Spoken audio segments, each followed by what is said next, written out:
My dear students, welcome करता हूं मैं भारत पंचाल अगेन आप सबका हमारी नई वीडियो में भारत केमिस्ट्री क्लासेस के यूट्यूब चैनल पर। कैसे हो आप सब? तो प्रीवियस ईयर क्वेश्चन करने वाले हैं हम बायोमोलिक्यूल्स के। और सबसे पहले हम लोग क्वेश्चन स्टार्ट करते हैं कार्बोहाइड्रेट्स के। एंड इसमें मैंने प्रीवियस ईयर क्वेश्चन इंक्लूड किए हैं ऑल इंडिया के जितने भी आए हुए हैं। सबसे पहले क्वेश्चन से स्टार्ट करते हैं। डिफाइन विद एग्जाम्पल के साथ आपने डिफाइन करना है किसको? पॉलीसैकेराइड्स को। पॉलीसैकेराइड्स किसे कहते हैं भाई? पॉलीसैकेराइड्स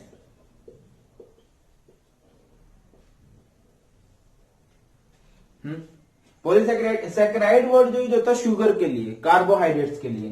तो आप लोग क्या लिखोगे? दोज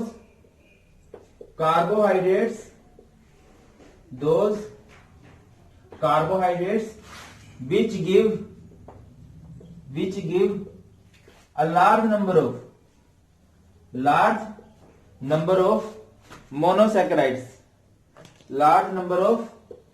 monosaccharides on hydrolysis जो हाइड्रोलिसिस पे बहुत ज्यादा मोनोसैकेराइड्स देंगे उन्हें हम लोग क्या बोलते हैं? पॉलीसैकेराइड्स बोलते हैं। लार्ज नंबर से मेरा मतलब है 100 से 3000। एग्जाम्पल क्या होगा इसका? इसका एग्जाम्पल हो सकता है स्टार्च। ठीक है, क्या एग्जाम्पल होगा? स्टार्च। और दूसरा एग्जाम्पल हो सकता है यहाँ पे सेल्यूलोज। क्या हो सकता है? सेल्यूलोज। क्लियर है? आगे बढ़ते हैं, नेक्स्ट क्वेश्चन की तरफ बढ़ते हैं। Next question, right the product when D glucose react with dilute nitric acid HNO3। आपने डी ग्लूकोज को रिएक्ट करवाना है। अच्छा, एक होता है ग्लूकोज, एक होता है फ्रुक्टोज। दोनों का फॉर्मूला होता है C6H12O6। डिफरेंस क्या होता है? ग्लूकोज में एल्डिहाइड ग्रुप लगा होता है, फ्रुक्टोज में कीटोनिक ग्रुप लगा होता है। याद रखिए, मेन डिफरेंस क्या होता है? ग्लूकोज में एल्डिहाइड ग्रुप होता है, फ्रुक्टोज में कीटोनिक ग्रुप होता है। चलिए, तो सबसे पहले हम लोग बात कर रहे हैं किसकी भाई? D glucose. आप लोग कुछ ऐसे लिखोगे CHO CH2OH4 एंड CH2OH। यहां पे होता है CHOH। ठीक है, HOH लगे होते हैं। जब आप इस पे HNO3 डालते हो, मैं ना रिएक्शन करवा देता हूं आपको सारी की सारी जो होने वाली है। तो बात कर रहे हैं, ये है ग्लूकोज की रिएक्शन आपने कर दी नाइट्रिक एसिड के साथ, तो इसकी ऑक्सीडेशन करा देगा ऊपर भी और नीचे भी। ये क्या बन जाएगा? ये ऊपर बन जाएगा COOH CHOH4 एंड COOH। ऐसा कोई साल नहीं गया, आप लोग प्रीवियस ईयर के हिसाब से देख लो कि जिस साल ना एक 2017 बचा हुआ है, बाकी हर साल कार्बोहाइड्रेट से रिलेटेड क्वेश्चन बनते ही हैं। ठीक है, बहुत ज्यादा इनकी रिएक्शन से बनते हैं। चलो, CHO CHOH4 CH2OH। जब आपने इसकी रिएक्शन नाइट्रिक एसिड के साथ की तो ये क्या बन गया? It is called saccharic acid. क्या बोलते हैं इसे? Saccharic acid. हाँ, अगर आपने इसकी रिएक्शन करवा दी, मान के चलो ब्रोमीन वाटर के साथ, ब्रोमीन वाटर के साथ करवा दी, देन क्या होगा? अगर आप इसकी रिएक्शन, मैं सभी रिएक्शन करवा रहा हूं इसकी, अगर आप इसकी रिएक्शन ब्रोमीन वाटर के साथ करोगे ना, देन सिर्फ ऊपर ऑक्सीडेशन होगी और नीचे सिंपल ये बचा रहेगा CH2OH। It is called gluconic acid. क्या बोलते हैं इसे? Gluconic acid. क्लियर है? अगर आप इसकी रिएक्शन कर देते हो किसके साथ? HI के साथ, हाइड्रोजन आयोडाइड के साथ, और लंबे टाइम तक हीट करते रहो। HI के साथ आ जाए या आ जाए रेड फास्फोरस एंड HI, या आ जाए HI को प्रोलॉन्ग्ड हीट किया गया, देन यहाँ पे ऑक्सीडेशन नहीं होगी, देन यहाँ पे रिडक्शन होगी। रिडक्शन कैसे होगी? सारे ऑक्सीजन हट जाएंगे और कार्बन के बॉन्ड पूरे किए जाएंगे हाइड्रोजन की हेल्प से। तो ये कुछ ऐसे होगा। CH3 कितने कार्बन है? 6 है ना? 1 2 3 4 5 और ये 6 CH3। यहां पे लगेगा CH2 CH2 CH2 CH2। It is called n hexane. इसे हम लोग क्या बोलेंगे? एनहेक्सेन बोलने वाले हैं। क्लियर होती है बात? चलिए, अगर इसकी रिएक्शन हो जाती है हाइड्रोक्सिलमाइन के साथ, अगर इसकी रिएक्शन हो जाती है किसके साथ? हाइड्रोक्सिलमाइन इज NH2OH। तो ये H2 यहां से O निकाल लेगा, H2 बाहर निकलेगा, ये क्या बनेगा? CH double bond NOH। यहां पे क्या बनेगा? CHOH 4। यहाँ पे क्या बनेगा CH2OH। अच्छा ऐसे ऐसी ना रिएक्शन मैंने आपको कराई हुई है, एल्डिहाइड कीटोन्स में भी कराई हुई है, ठीक है। अमोनिया के डेरिवेटिव होते हैं, इसको हाइड्रोक्सिलमाइन कहते हैं, तो इसका H2 इसके O के साथ बाहर निकल जाएगा। It is called oxime. क्या बोलते हैं इसे? ऑक्साइम बोलते हैं, ठीक है। आगे बढ़ते हैं। अगर इसकी रिएक्शन आ गई कभी किसके साथ? HCN के साथ। बेटा जी करना क्या आपने, थोड़ा बैठ के ना इन रिएक्शन को लिख लेना, बहुत हेल्प करेंगी यही 5-6 रिएक्शन है। तो अगर आप एल्डिहाइड की करो तो ये क्या होगा? CH, ठीक है, ये डबल बॉन्ड तोड़ दिया सिंगल में, यहाँ पे OH आ जाएगा, यहाँ पे O के साथ रुकेगा H और यहाँ पे जुड़ जाएगा CN। बाकी ऐसे कैसा? CHOH4 और नीचे क्या बन जाएगा? CH2OH। क्लियर है?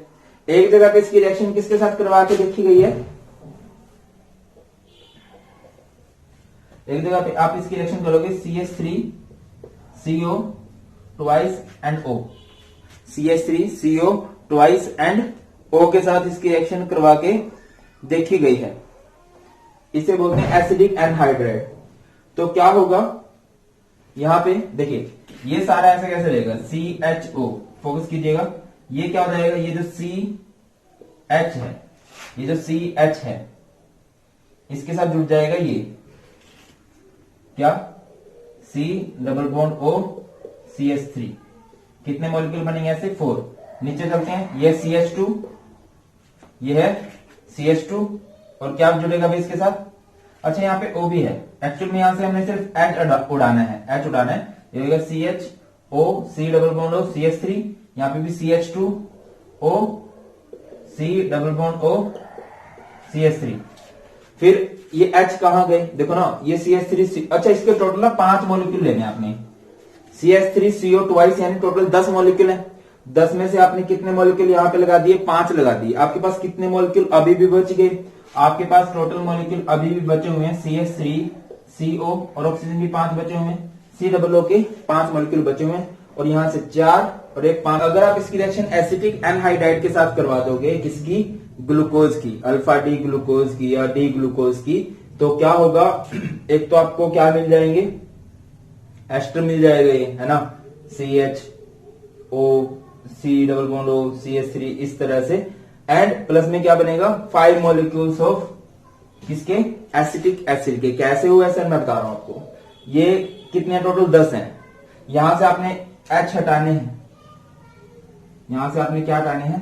H हटा देने हैं। क्या होगा इसके बाद? इसके बाद क्या होगा? जब आप यहां से इन H को हटाओगे तो ये CHO के साथ जुड़ेगा COCH3, ये CH2O के साथ क्या जुड़ेगा? COCH3। एंड ये H किसके साथ जुड़ेगा? CH3COO, CH3COO के साथ क्या जुड़ेगा? H। ये रिएक्शंस है सारी की सारी जो आपसे पूछी गई है प्रीवियस ईयर के अंदर। मैं बार बार नहीं बताने वाला, आप लोग इसी बार में समझ जाइए। आगे बढ़ते हैं नेक्स्ट क्वेश्चन की तरफ। Structural difference between starch and cellulose. Starch and cellulose की अगर मैं बात करूं तो समझिए बात, ये दोनों के दोनों क्या है? पॉलीसैकेराइड्स हैं, ठीक है। मेन स्ट्रक्चरल डिफरेंस जो है between starch and cellulose is linkage of glucose. Glucose की लिंकेज का डिफरेंस है। अगर बात करता हूं स्टार्च में, स्टार्च में कौन सी लिंकेज है? अल्फा डी ग्लाइकोसिडिक लिंकेज है। ग्लाइकोसिडिक लिंकेज अभी समझ में आएगा आपको थोड़ी देर बाद। ग्लाइकोसिडिक लिंकेज किसे कहते हैं? इसमें क्या है? Alpha D glycosidic linkage. और सेलुलोज में कौन सी लिंकेज है? Beta D glycosidic linkage. इसमें क्या है? बीटा डी ग्लाइकोसिडिक लिंकेज है। क्लियर है? ये क्वेश्चन बने हुए हैं स्टार्च और सेलुलोज के स्ट्रक्चरल डिफरेंस से रिलेटेड। ओके, अभी रिएक्शन विद H2NOH करवाया था हाइड्रोक्सिलमाइन के साथ, क्या बनता है? ऑक्साइम बन जाता है। मैं ये क्वेश्चन इसलिए रफ कर रहा हूं सो दैट कि हम लोग कर लें। यहां पे आंसर शायद नीचे नाम दिखाई दे रहा हूं। When a reaction, write a reaction which shows that all carbon atoms in glucose are linked in a straight chain. Carbon atoms in glucose, glucose ऐसे होता है CHO, CHOH4 एंड CH2OH, ठीक है। इसकी रिएक्शन हमने किसके साथ की थी, HI के साथ की थी। तब मैंने दिखाया था दैट कि ये क्या होता है CH3, ये क्या बन जाएगा CH2, CH2, CH2, CH2 and last में भी CH3। मैंने बोला था HI यहाँ पे रिडक्शन का रिडक्शन के लिए यूज होता है, रिडक्शन करवा देगा। अब देखो तो ये 6 कार्बन की स्ट्रेट चेन बन गई, क्लियर है। तो हम कह सकते हैं कि ये क्या है, एक 6 कार्बन की स्ट्रेट चेन है।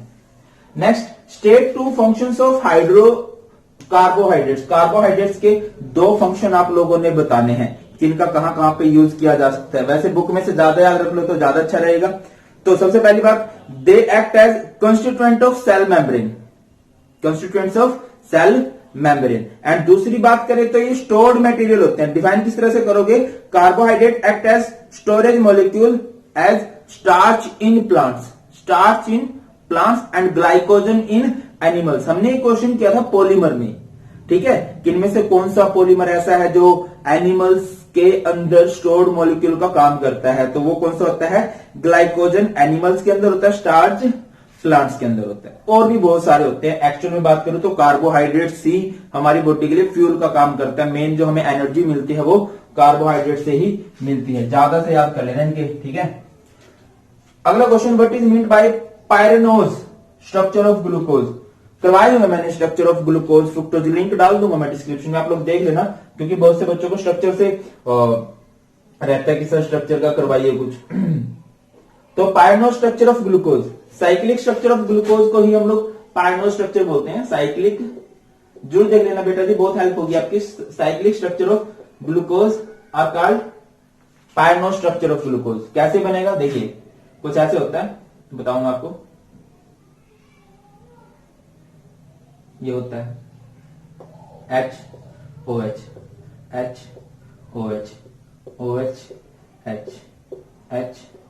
HOH, और ये H, और ये होता है CH2OH। ये स्ट्रक्चर है किसका, अल्फा डी ग्लूकोज का स्ट्रक्चर है। किसका स्ट्रक्चर है, अल्फा डी ग्लूकोज का साइक्लिक स्ट्रक्चर जो है।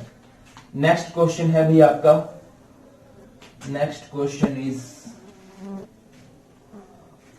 What is meant by reducing sugar. एक होता है रिड्यूसिंग शुगर, एक होता है non reducing sugar. Reducing sugar क्या होते हैं, दोज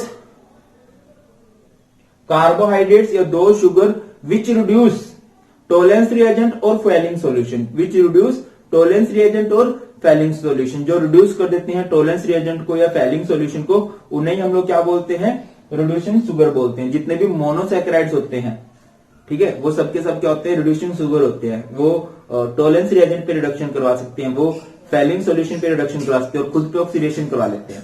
एल्डोज ग्रुप लगाओ, कीटोनिक ग्रुप लगाओ, क्लियर है। रिड्यूसिंग शुगर किसे कहते हैं, those carbohydrates which reduce Tollens reagent and Fehling solution. Next question है, what are the products of hydrolysis of sucrose. Sucrose का फॉर्मूला क्या होता है, C12H22O11। जब आप इसकी हाइड्रोलिसिस करोगे, एसिडिक हाइड्रोलिसिस कर दो, तो ये किसमें ब्रेक हो जाता है, ग्लूकोज में एंड फ्रुक्टोज में। C6H12O6 glucose and C6H12O6 it is called fructose, ठीक है। ये इन दोनों में ब्रेक होगा। आगे बढ़ते हैं, enumerate the reactions of glucose which can't be explained bye it's open chain structure. आपको कार्बोहाइड्रेट्स की, सॉरी ग्लूकोज की वो रिएक्शन बतानी है जो आप इसके ओपन चेन स्ट्रक्चर से नहीं बता सकते। तो आपको याद ही रखनी है सबसे पहली बात, D glucose does not give, कौन सा भाई, does not react with sodium bisulphide. ये याद रखना आप लोगों ने कि ये रिएक्ट नहीं करता, does not react with sodium bisulphide, NaCO3, CO3 नहीं, NaHSO3। अगली बात करें तो it does not give, does not react with, does not D glucose does not react with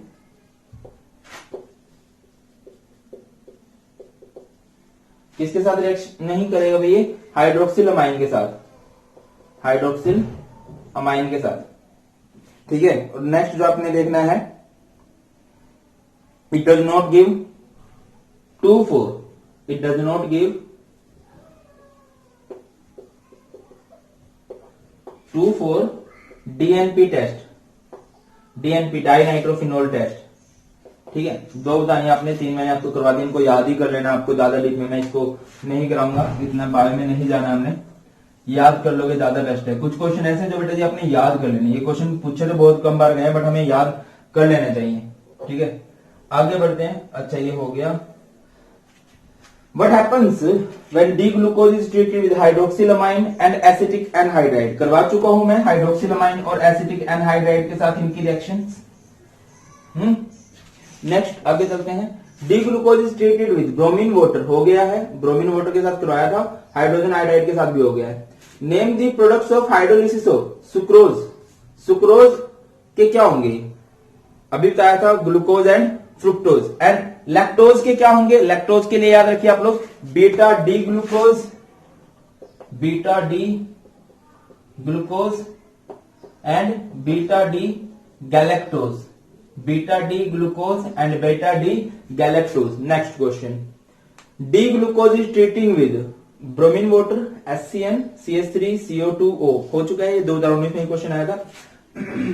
next question, define the following term glycosidic linkage. Glycosidic linkage किसे कहते हैं? अगर proper define करूं, when 2 monosaccharides are joined together, 2 monosaccharides are joined together by oxide linkage,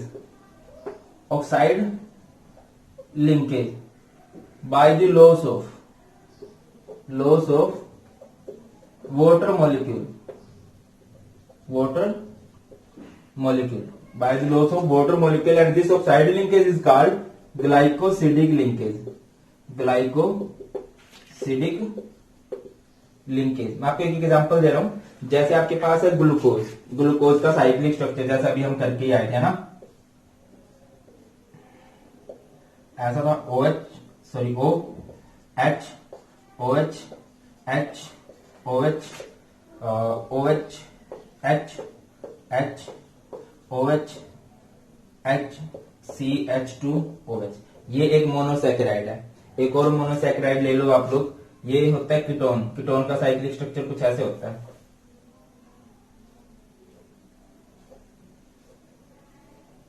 ठीक है, ये होता है, यहां पे लगा है मान लो O, मानना क्या है, होता ही है।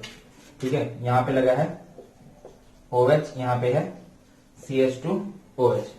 ठीक है, यहां पे है OH, H, OH, फिर यहां पे H, CH2OH। मैं दोबारा कर रहा हूं, मैंने इसे भी आपको करवाया है बहुत अच्छे से। तो अभी क्या होगा, आपने इनको जोड़ना है एंड वाटर मॉलिक्यूल का लॉस कर देना है। तो यहां से अगर मैं इसको उड़ा दूं तो ये वाटर मॉलिक्यूल का लॉस हो गया, OH और H का लॉस हो गया, H2 बाहर निकला। तो देखिए अभी ये दोनों जो मोनोसैकेराइड्स हैं, ये दोनों आपस में इससे जुड़े हुए हैं। इसको हम लोग क्या कहते हैं? ऑक्साइड लिंकेज कहते हैं। इसी को हम लोग क्या कहते हैं? ग्लाइकोसिडिक लिंकेज कहते हैं। इस तरह से बनता है। आई होप कि मैं गलत ना हूं। OH, H, HOS, ठीक है, बिल्कुल सही था, रट्टा सही लग गया। Next question, what is invert sugar? उससे पहले मैं आसान बता दूं, ओलिगोसैकेराइड किसे कहते हैं? अच्छा, मेरा दिल कह रहा है इनवर्ट शुगर आएगा आपकी बात, इनवर्ट शुगर को अच्छे से कर लेना। ओलिगोसैकेराइड्स किसे कहते हैं? Those carbohydrates which gives 2 to 10 molecules of monosaccharides. Oligo means होता है फ्यू, फ्यू बोले तो कुछ। ओलिगोसैकेराइड्स के होते हैं which give 2 to 10 molecules of monosaccharides. For example क्या होगा? बहुत सारे हो सकते हैं, जैसे सुक्रोज हो गया, जैसे लैक्टोज हो गया, ये सभी। अच्छा, इनवर्ट शुगर की डेफिनेशन सिद्धि याद रखनी है, an equimolar mixture of glucose and fructose. Repeat कर रहा हूं, equimolar mixture of glucose and fructose obtained by hydrolysis of sugar in the presence of an acid or the enzyme invertase is called invert sugar। Sucrose को तोड़ते हैं हम लोग, है ना, सुक्रोज को तोड़ते तो ग्लूकोज और फ्रुक्टोज बोलते हैं ना। तो जो आपको ग्लूकोज और फ्रुक्टोज मिले हैं उनका equal amount of glucose and fructose बोला हुआ है, equimolar amount of glucose and fructose obtained by the hydrolysis of what, sucrose. देखो ना,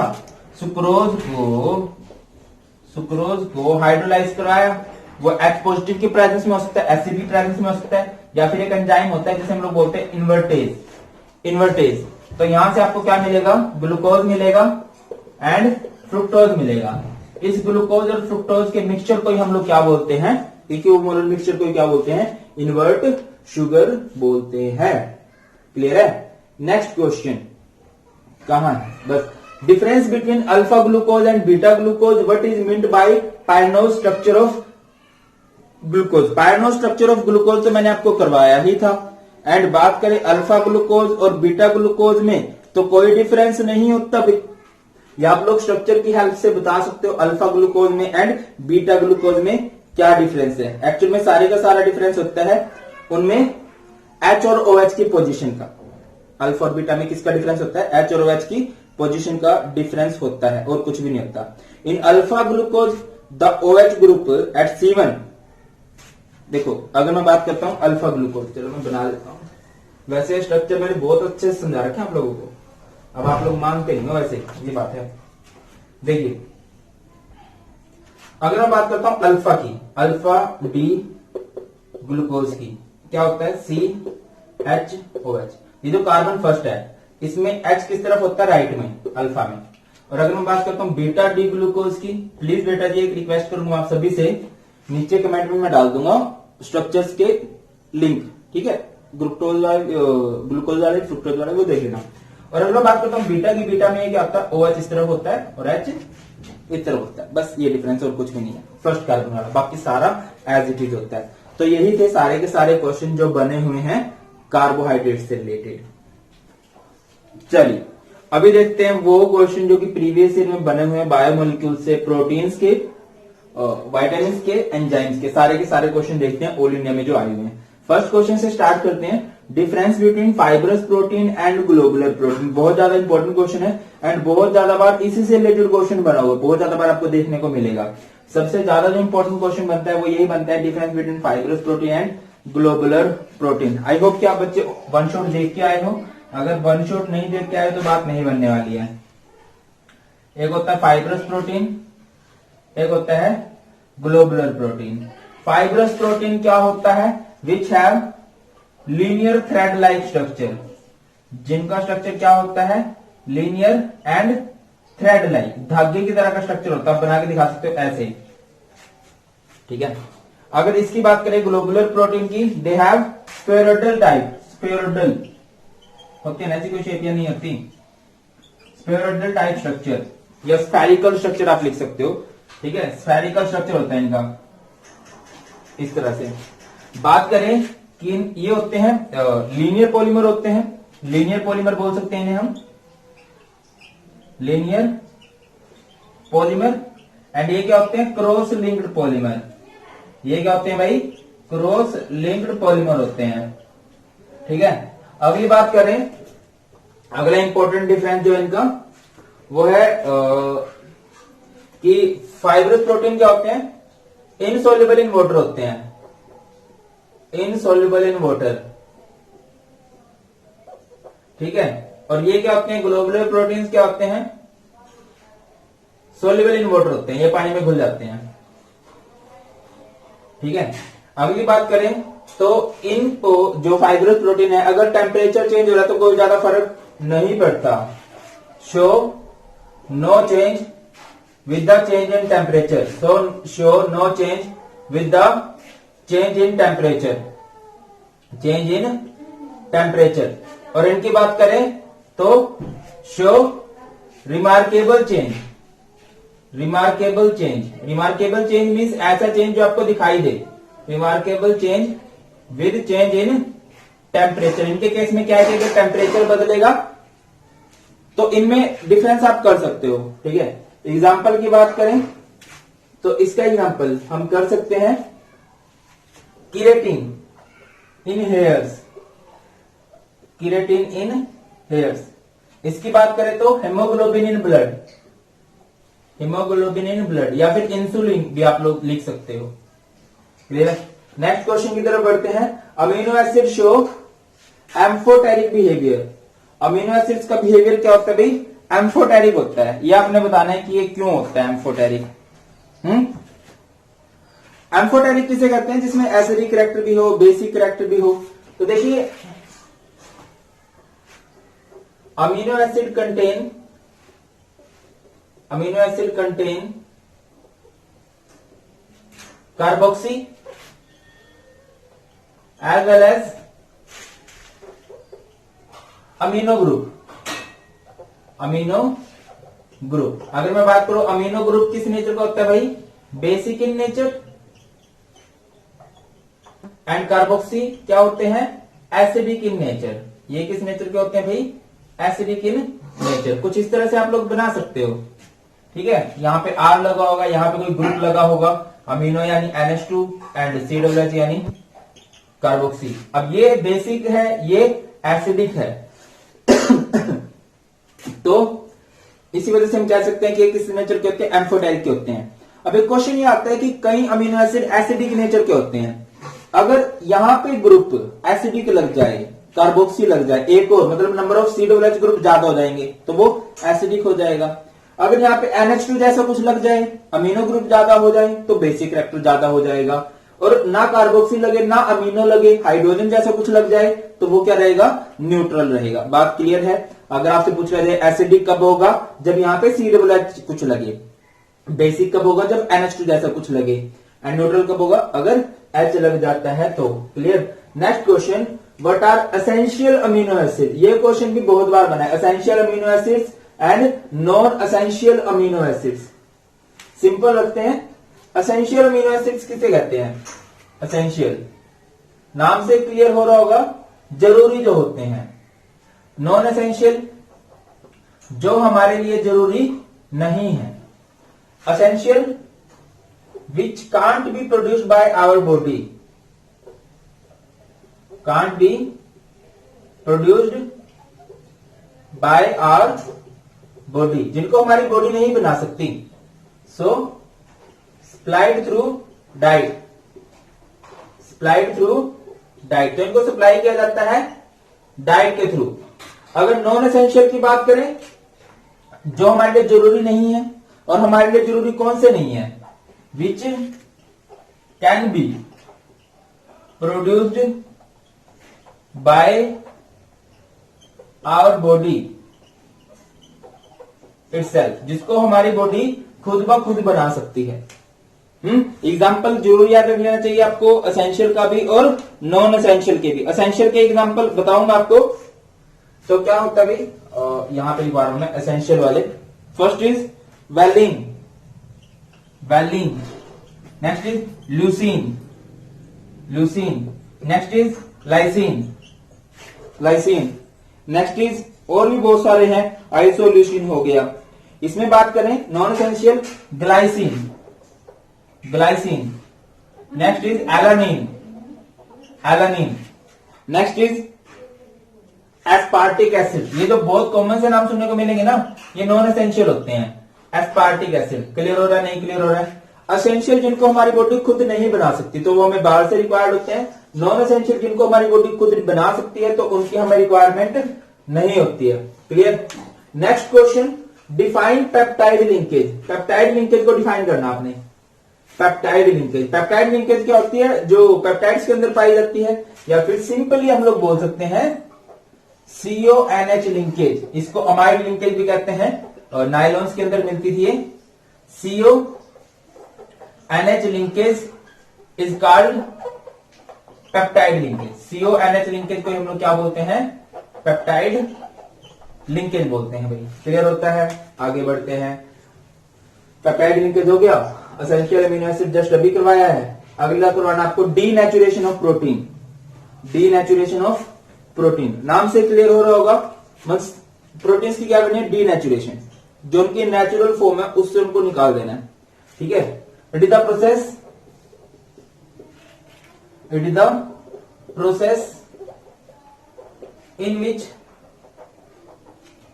secondary and tertiary structure changes while primary structure remains same. Secondary और tertiary structure change हो गए but primary structure जो है वो सेम ही रहेंगे, ठीक है। या फिर आप कह सकते हो फिजिकल प्रॉपर्टी चेंजेस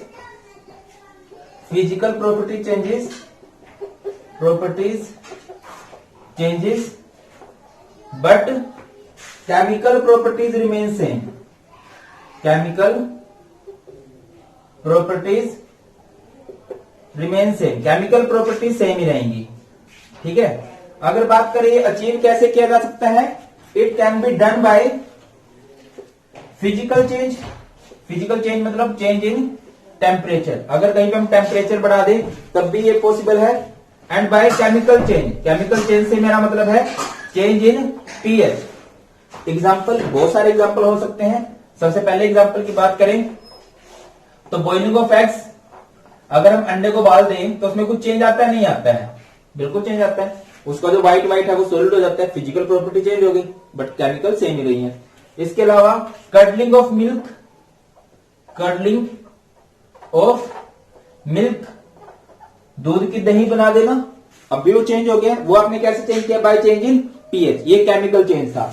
इसके अलावा फॉर्मेशन ऑफ चीज, ये भी एक क्या है, डीनेचुरेशन ऑफ प्रोटीन है। Next question, amino acid show amphoteric behaviour. I hope कि ये कर लोगे। अमीनो एसिड्स का बिहेवियर एम्फोटेरिक क्यों होता है, बताना जरा क्यों होता है।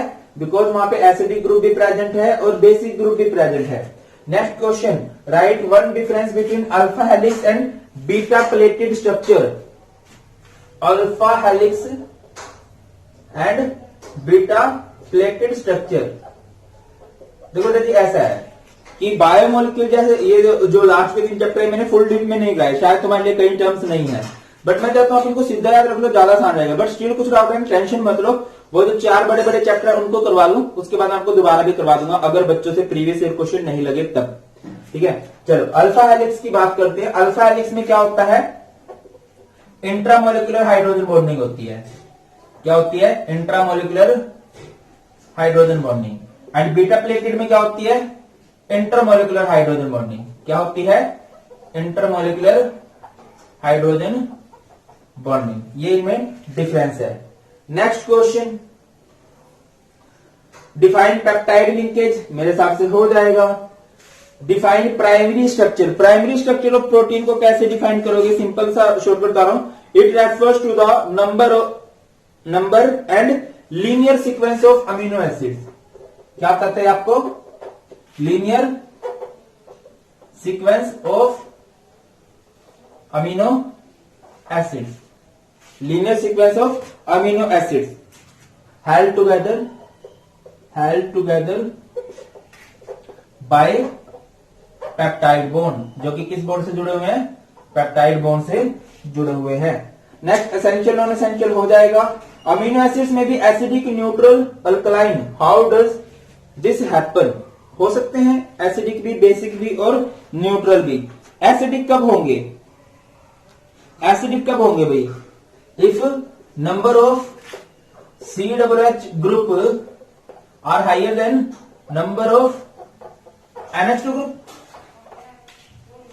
सॉरी भाई, एक बार चेक कर लो सब सही है कि नहीं, ठीक है। ये कब हो सकता है, नंबर ऑफ COOH ग्रुप ज्यादा हो नंबर ऑफ NH2 ग्रुप से। एग्जाम्पल क्या होगा इसका, एस्पार्टिक एसिड। ये क्या है, इस अमीनो एसिड को हम लोग बोलेंगे एसिडिक अमीनो एसिड।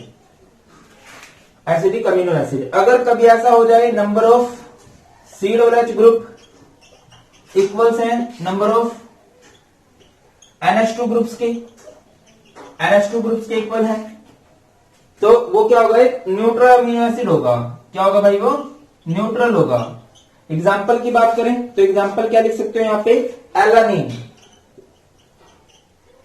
एलानीन। और अगर कभी ऐसा हो जाए, एसेंशियल नॉन एसेंशियल हो गया, ये भी तो हम अभी कर रहे हैं न्यूट्रल वाला, तो चलिए अगर कभी ऐसा हो जाए कि नंबर ऑफ COOH ग्रुप कम हो, किससे, नंबर ऑफ अमीनो एसिड से, number of C double H group कम हो नंबर ऑफ अमीनो एसिड से, तो वो क्या होगा आपका बेसिक होगा। एग्जाम्पल क्या कर सकते हो भाई यहाँ पे आप, लाइसिन, क्या एग्जाम्पल करोगे, लाइसिन करोगे। नेक्स्ट आगे बढ़ते हैं, define enzymes vitamin, sorry enzymes को डिफाइन करना है। एंजाइम्स क्या होते हैं, देखिए जो बायोकेमिकल रिएक्शन होती है, जो बायोलॉजिकल रिएक्शन होते हैं ना, वो स्लो होती है, ठीक है। एंजाइम्स क्या होते हैं, दोज केमिकल सब्सटेंस या फिर these are bio catalyst used to change the speed of biochemical reaction occur in living organisms, जो कि लिविंग ऑर्गेनिजम्स के अंदर होती हैं, उनकी स्पीड को बढ़ाते हैं, एक तरह से कैटलिस्ट होते हैं। एग्जांपल इन्वर्टेज हो गया, ठीक है। नेक्स्ट है, name one of water soluble vitamin which is powerful antioxidant, give its natural source. Vitamin C जो है नेचुरल, विटामिन बी और विटामिन सी वाटर सोल्यूबल होते हैं। इनमें से ये जो भाई साहब है ये एंटीऑक्सीडेंट का काम करते हैं, एंड इनका जो नेचुरल सोर्स है आंवला, जितने भी सिट्रस फ्रूट्स होते हैं ना, खट्टे फल होते हैं वो सब। How are hormones are vitamins, how are hormones are and vitamins differ in respect of their source and function. ये मैं आपको करवा चुका हूं, किसमें, वन शॉट के अंदर मैंने आपको करवाया है कि क्या डिफरेंस है हार्मोन्स के अंदर एंड विटामिन्स के अंदर। लिखोगे तो कैसे लिखोगे भाई, अगर बात करें हम हार्मोन्स की, तो ये क्या करते हैं, मैसेंजर का काम करते हैं, ठीक है। मैसेज को एक जगह से दूसरी जगह भेजते हैं। डिफाइन किस तरह से करोगे, the biomolecules which transfer information from one group of cell to distance या डिस्टेंट टिश्यू और ऑर्गन, एक ग्रुप से दूसरे डिस्टेंट टिश्यू से के पास या फिर कह लीजिए ऑर्गन के पास। विटामिन्स क्या होते हैं, प्रॉपरली डिफाइन कर लेना, these are biomolecules required in minute amount या मीनेट अमाउंट, बहुत कम अमाउंट में चाहिए होते हैं, supply to our body to perform specific biological action, खास तरह के एक्शन हमारी बॉडी तभी परफॉर्म करती है। विटामिन ऐसी चीज है जो हमारी बॉडी को कॉन्टिन्यूसली चाहिए, कॉन्टिन्यूसली, एंड हम जो बीमार पड़ते हैं ना वो विटामिन की कमी की वजह से पड़ते हैं, ठीक है। आगे बढ़ते हैं भाई, सोर्स की बात करें तो हार्मोन्स हमें बाहर से नहीं मिलते, हार्मोन्स को हमारी बॉडी खुद ब खुद प्रोड्यूस करती है। और बॉडी में एक होता है जिसे हम बोलते हैं डक्टलेस ग्लैंड, क्या बोलते हैं जिसे, डक्टलेस ग्लैंड बोलते हैं, जहां पे ये बनाए जाते हैं, डक्टलेस ग्लैंड, ये होता है ना शायद, डक्टलेस ग्लैंड। होप की सही हो, नहीं सही है तो देखो नाराज नहीं हो गया, बायो का है, बायो नहीं थी, ठीक है, कोशिश की जा रही है अच्छे से पढ़ाने की। हाँ, name the deficiency disease of vitamin A. अगर आपने वन शॉट देखा तो मैंने सभी को बताया था कि किससे क्या होती है, जितनी भी आई से रिलेटेड प्रॉब्लम होती है वो विटामिन ए की वजह से होती है, जैरोथैलेमिया कह सकते हो आप लोग। व्हाट आर विटामिन्स, अभी बताया, deficiency of which vitamins cause pernicious anaemia convergence. Pernicious anaemia होता है विटामिन B12 की कमी से, एंड कन्वर्जन्स होते हैं विटामिन B6 की कमी से। तो ये थे सारे के सारे क्वेश्चन जो कि बने हैं प्रोटीन से, एंजाइम से एंड विटामिन से। क्लियर होते हैं। तो अभी बात करते हैं कि कुछ जो क्वेश्चन बचे हुए न्यूक्लिक एसिड्स के। फर्स्ट ऑफ ऑल, न्यूक्लियोसाइड में और न्यूक्लियोटाइड में क्या डिफरेंस होता है। न्यूक्लियोसाइड में क्या होता है, न्यूक्लियोसाइड में होता है base and sugar, base and sugar. अगर हम बात करें न्यूक्लियोटाइड की, न्यूक्लियोटाइड में क्या होता है भाई, base, sugar and phosphate group, base, sugar and phosphate group. Next question, what type of linkage is present in nucleic acid. Nucleic acid में कौन सी लिंकेज होती है भाई, एस्टर वाली लिंकेज होती है। कौन सी लिंकेज होती है, एस्टर वाली। अगर आपसे पूछा जाए प्रोटीन्स के अंदर कौन सी लिंकेज होती है, पेप्टाइड लिंकेज, या फिर जिसे हम लोग कह सकते हैं अमाइड लिंकेज। नेक्स्ट क्वेश्चन है, mention one important function of nucleic acid in our body. Nucleic acid का काम क्या होता है हमारी बॉडी के अंदर। न्यूक्लिक एसिड क्या करते हैं, transfer, heredity effect, heredity effect from one generation to next generation. एक पीढ़ी के गुण दूसरी पीढ़ी के अंदर ट्रांसफर करते हैं टू नेक्स्ट जनरेशन। नेक्स्ट बात करें, right the main structural difference between DNA and RNA. DNA और आरएनए के स्ट्रक्चर में मेन डिफरेंस क्या है? डीएनए का जो स्ट्रक्चर होता है वो डबल हेलिक्स स्ट्रक्चर होता है। क्या होता है भाई? Double helix structure. और आरएनए के अंदर क्या होता है? आरएनए के अंदर क्या होता है? सिंगल हेलिक्स स्ट्रक्चर होता है। याद रखिएगा, सिंगल हेलिक्स स्ट्रक्चर। अगला क्वेश्चन पूछा गया, out of the 4 bases name the 4 which are common to both DNA and RNA. देखिए, डीएनए और आरएनए के अंदर अगर मैं बात करूं तो सेम कौन से हैं? ए, जी, सी दोनों में कॉमन है, टी और यू दोनों में अनकॉमन है। एडेनिन, एडेनिन दोनों में होता है भाई, बेस की बात करें तो। गुआनिन भी दोनों में ही होता है, साइटोसिन भी दोनों में ही होता है। अभी एक के अंदर होता है थायमाइन एंड एक के अंदर होता है यूरासिल। ये है दोनों में डिफरेंस जो मेन है। इसमें थायमाइन होता है डीएनए के अंदर और आरएनए के अंदर क्या होता है? यूरासिल होता है। स्ट्रक्चर की बात करें, डीएनए का स्ट्रक्चर डबल हेलिक्स होता है कुछ इस तरह से, और आरएनए का स्ट्रक्चर सिंगल हेलिक्स होता है। बस ये सारे के सारे क्वेश्चन बने हुए हैं बायोमोलिक्यूल से।